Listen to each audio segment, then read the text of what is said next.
Hey y'all, welcome back to my channel. So this is of course going to be a story time video. Yay!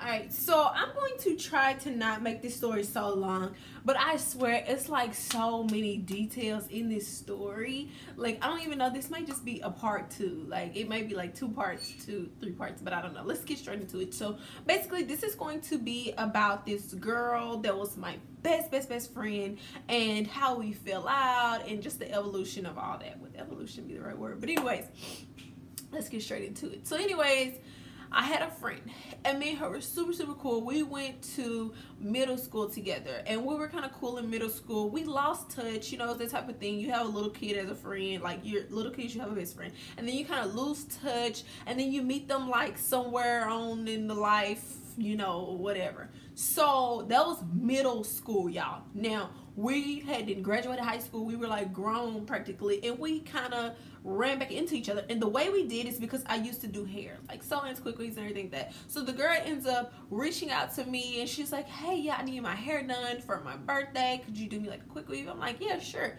So she comes over, and we just get to reminiscing. We just kicking and just, you know, going back on old times on how we were just so close and everything like that. So we're like, you know what? Let's start back hanging out. Let's start this friendship back up and stuff. So we decided to do just that. So we started like hanging out again. We started to get like really close. And see, I don't do the friend thing, especially like female friends. It's just, you know, not me. But we started hanging out and everything. We got really close again. Everything was great. Now, the thing about me and her is we were like grease and water, night and day, complete opposites. Like she was like the party, wow, get drunk till you black out, smoke, pop pills. Like she was that type. of me, I'm more of like the soda person, the no don't do this, no don't do that, or let's not do this, or you know, let's do that. You know, some people say I'm boring or I'm like a mother figure because I'm just that safe friend or whatever. That's just me.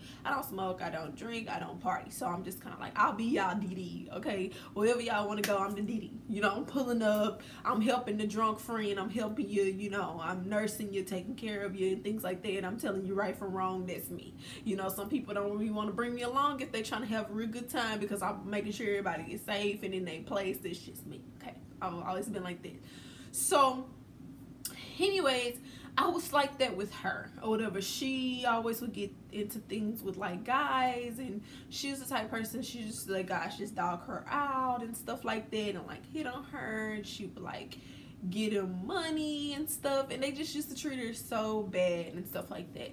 And so like I would always have her back. And so she had this one friend, and so this friend, her name was whatever or whatever, I'm gonna call her Nee or whatever. Her name was Nee. And so Nee, she wasn't the best friend. Like she wasn't the bestest friend to hang around. That's all I'm gonna say, because it seemed like she always would stab my friend in the back, you know. And I tried, my friend, she tried to like bring us all together, but I couldn't fool with Nee. I couldn't. It was Nee and it was another girl.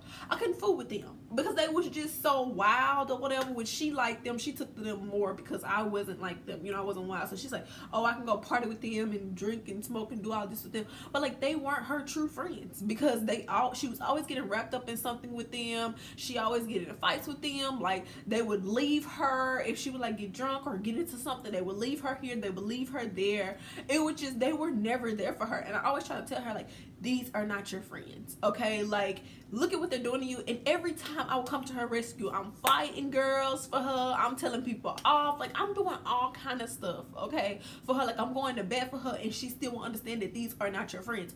Meanwhile, they're telling her like, you need to stop hanging with Erin because she's boring and she acts too much like a mom and all this and all that. But I was always her protector. Like I was always there for her, always there for her. Like it was one time this guy gave her X pill or whatever, and she was just completely out of her mind and she was just losing it, and I was there for her. It was a time where she decided to go off to college, okay? So she did not like have a car at the time or anything. Like during this process she didn't have a car, so like I was taking her pretty much everywhere or whatever, unless she like had her mom's car. So she went off to college, and the college that she went to was actually like an hour and a half away from like where we stay now, so it wasn't very far. It was like an hour and a half. So the time I had like a little put car, like it was just like to get from point A to point B. Okay, it wasn't nothing special. That's the car that I had throughout like high school and stuff like that. So she goes down there roommates with these two girls that are supposed to be her friends. She goes and she's roommates with them in college or whatever. They won't do anything for her. They won't take her to get food. They won't feed her. It's days going by. She's not eating. She's calling me like, I'm not eating. It was one day she got really sick. She had pneumonia. They did not take her to go in and get medicine. And her friend had a car. Did not take her to go get medicine. They just left her in the room sick while they went to go party. She was like running a super fever, okay, like dang near finna die in the room, and they went to go party. They would not do anything for her. So what did I do? I drove to her dorm, okay, which she has her two friends who she just swears by and calls friends. I drove to her dorm, and then my putt-putt car that breaks down every trip of the train. I drove there and I took her medicine. I even brought, when she would have a doctor's appointment or something like that, I would bring her back down in town, hour away. I'm going back and forth to bring her here to go to doctor's appointments and then take her back to school. Okay, and she still didn't understand that. It was one time she came down here and she was like, I had to do her hair. She's like, can you do my hair before I go back to school? I was like, yeah. So she was riding with her friends. So then they were like, hey, we're leaving at such and such time, whatever. So she was like, well, Erin's not done with my hair yet. So they were like, okay, well, we're gonna leave you. So I got done with her hair, whatever. We met up to like exchange them, like, so we met up at like a gas station so that she can get in the car with her so-called friends. So they were trying to like leave her, whatever. So I get out the car, I'm trying to fight. I'm like, y'all not finna leave my friend. And I was always the one going too bad for her, like dragging bitches for her, like always. I was just always there, and it was never mutual. You know what I'm saying? She would rather have been with the girls who treated her like crap or whatever than with me, you know. And I just didn't understand. It's like, I'm doing so much for you when you don't have no money. You're borrowing money from me. Like, we're doing so much. And then we all used to work together. Like, this was like before she had went off to college and things like that. Like, we all used to work together at this restaurant. It was me, her, and the two girls. We all worked together, you know. I tried to befriend all of them, and it just never did work out because they were so shady. Like, they were so shady, and they was just doing too much, you know. And I kept telling her, like, why do you keep putting yourself in this situation? Like, you're crying, you know, you're upset. They leave you here, they leave you there, they leave you with all these guys when you're drunk and you out your mind. Like, they don't care about you. They talk about you. They just don't care. And she just could never like say anything. It's just like, well, they've been my friends for a long time, and I've known them longer than I've known you, and all this crazy crap like this, okay? And we even had like best friend tattoos, like matching tattoos. We still have, well, I still have mine, of course. It's permanent, you know. I hadn't got it covered up or anything. But like, one thing that really had put the icing on the cake or whatever, and that really hurt my feelings, and I never told her about this, was that her dad passed away. Okay, so her dad ends up passing away, and I was active in her life also. Like, whenever I see her dad, you know, I would speak to him, hug him, and everything like that, you know. So she did not even invite me to the funeral or anything. She didn't say anything about it. And so I'm just like, you know, I was like, oh, so when's his funeral? Like, I had to ask her about it because I had seen like on Facebook and social media that the funeral was going to be held such. So I was like, I was asking her stuff about it because she never did mention it, you know. I thought she was gonna be like, oh, you want to come and like say your final goodbyes or what it case may be, because I wanted to be there for her, you know. And I was there for her throughout the process where she was grieving and when he was on hospice and all that stuff like that.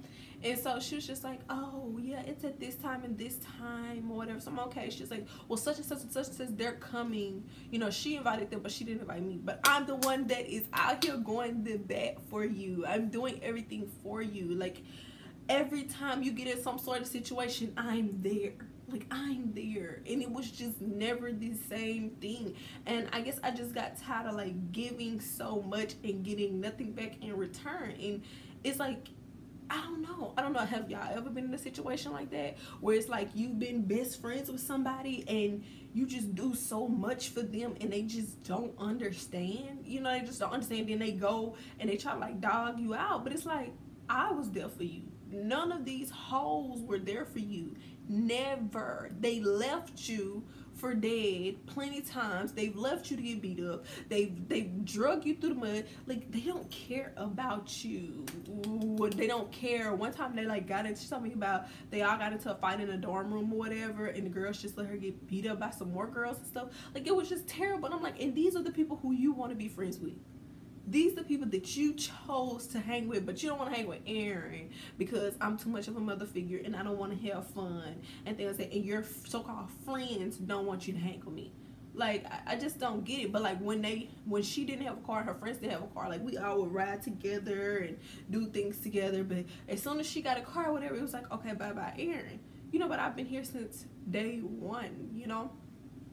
But yeah, like if her mom would put her out or whatever, you know, I'm there. Like, it was one time she was talking to this guy, and the guy was actually like in a relationship with this other girl, so she was talking to him and she was messing around with him. And so she was like, yeah girl, so I'm over the guy's house and I'm like hiding in the closet because he told me he was single but his girlfriend has come home and she's here. I need you to try to come get me. I'm like, what? Whatever. Like, it was just so many situations where I was there. You know, anytime she was beefing with anybody, she know I was one call away, but that's not the same that she could say about her other so-called friends.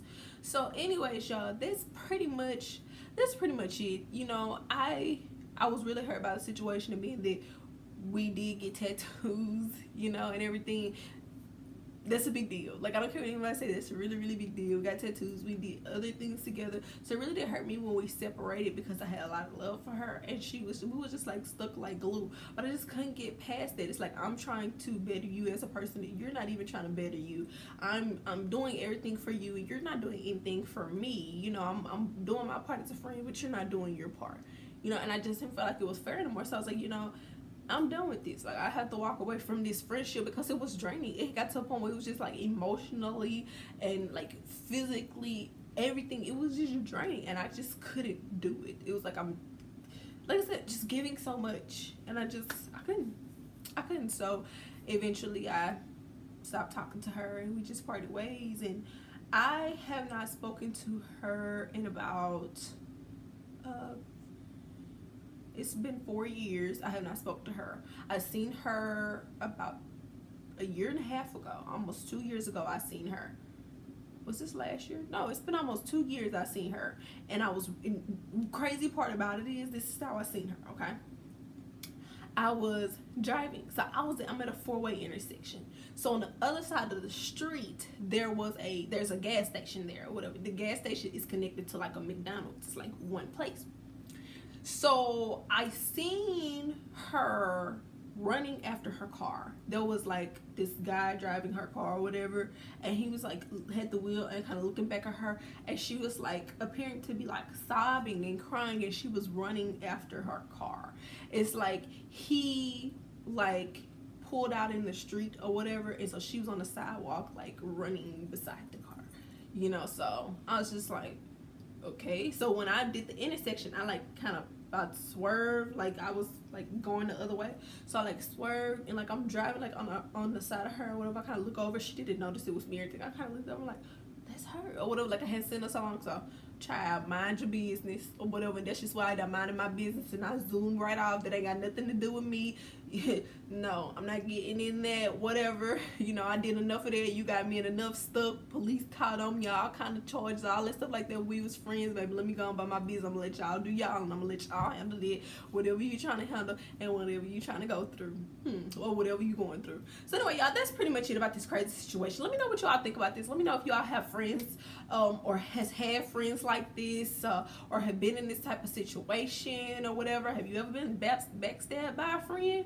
You know, have you ever given too much to a friend and you just didn't get anything in return? Like, how have you been through that? How do you feel about it? Leave comments down below and we will definitely discuss. And yeah, I'll see y'all in my next one.